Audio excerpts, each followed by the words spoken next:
Alors, je vous présente ici la façon d'indiquer vos présences et absences dans un procès-verbal ou un compte-rendu.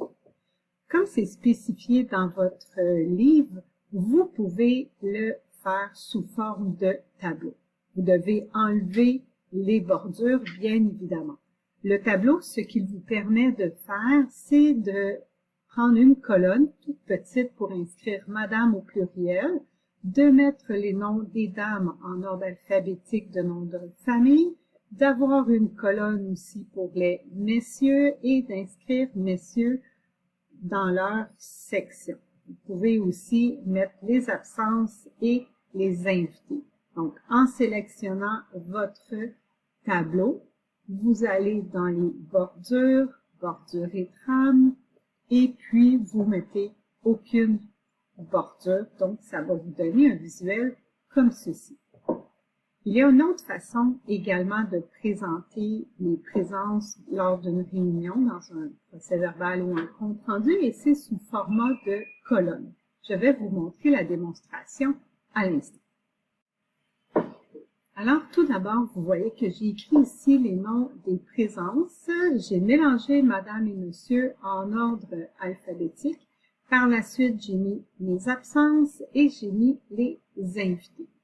Donc ici, je veux avoir mes présences et je veux les mettre en ordre, en colonne. Donc, puisque j'ai seulement des présences, je vais prendre ici uniquement le nom des personnes. Je vais aller dans colonne et je vais le mettre en 2 colonnes. Vous pouvez aussi le mettre en 3 colonnes si vous voulez. Et vous aimeriez ça un peu équilibré. Vous voyez qu'il y en a 7. Donc, vous aimeriez en avoir 3 et 2 ici. Il vous suffit simplement d'aller au début du nom et ici de faire un saut de colonne. Et on a le troisième, j'ai oublié. Donc, puisqu'il a fait un saut de colonne forcé ici, on doit faire le second devant ici M. Josselin. Donc, si on regarde, j'ai demandé un saut de colonne ici, donc il est apparu là. J'ai demandé un saut de colonne ici, il est apparu ici.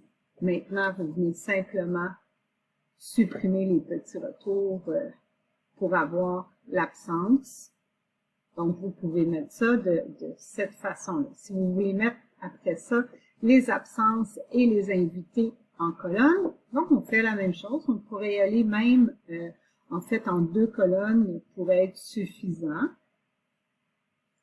Donc, dans mise en page, colonne, 2 colonnes. C'est sûr que là, vous allez me dire, Annie, ça fait un peu bizarre, j'ai 3 colonnes en haut et j'ai 2 colonnes en bas. Tout à fait. Donc, je mettrai 3 colonnes et je mettrai mon saut de colonne ici à sont invités, saut de colonne. Donc, on voit 2 belles colonnes, mes absences ici et mes invités ici. Donc, ça peut être une autre façon d'inscrire les présences. Alors, je vous fais aussi une autre démonstration ici des présences en colonne. Donc, vous regardez, je n'ai pas d'invité. Donc, j'ai des présences ici, j'ai des absences. Je m'assure vraiment d'avoir les présences en ordre alphabétique, c'est vraiment important. Donc, on récapitule, je veux avoir tout ceci en colonne. Donc, mon but, c'est d'avoir 2 colonnes de présence et d'avoir dans la 3e colonne les absences. Donc, je sélectionne tout. Je m'en vais dans mise en page, ici, et je vais dans colonne, pardon, et je vais le mettre en 3 colonnes. Donc, ici, on est chanceux, sont absents, sont arrivés ici. Mais là, on voit que M. Josselin Morin est sur cette ligne-ci, puis on voudrait que ça descende un petit peu. Donc, on en a 4 ici et on en a 5 ici. Donc, on aimerait en avoir 4 de ce côté-ci. Donc, on fait un peu notre calcul. On se met devant ici Mme Muriel Pagé. Donc, 1, 2, 3, 4, 5. Devant la 6e.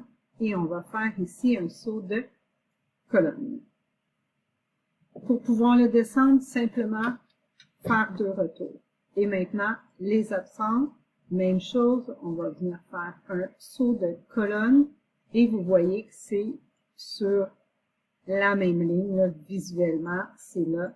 Et on a Marie Lambert bien ajouté.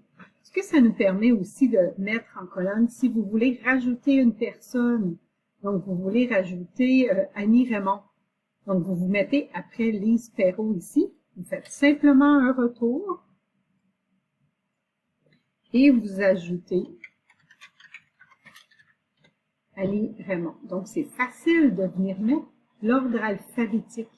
Vous avez quelqu'un ici, je sais pas moi, Gouin.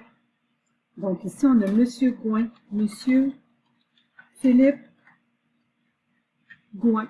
Donc les gens vont s'insérer très très facilement dans les colonnes. Alors c'est une méthode que j'affectionne particulièrement et qui permet en fait une meilleure gestion d'ordre alphabétique. Il suffit simplement de la maîtriser, de comprendre où on doit mettre nos sauts de colonne et le tour est joué.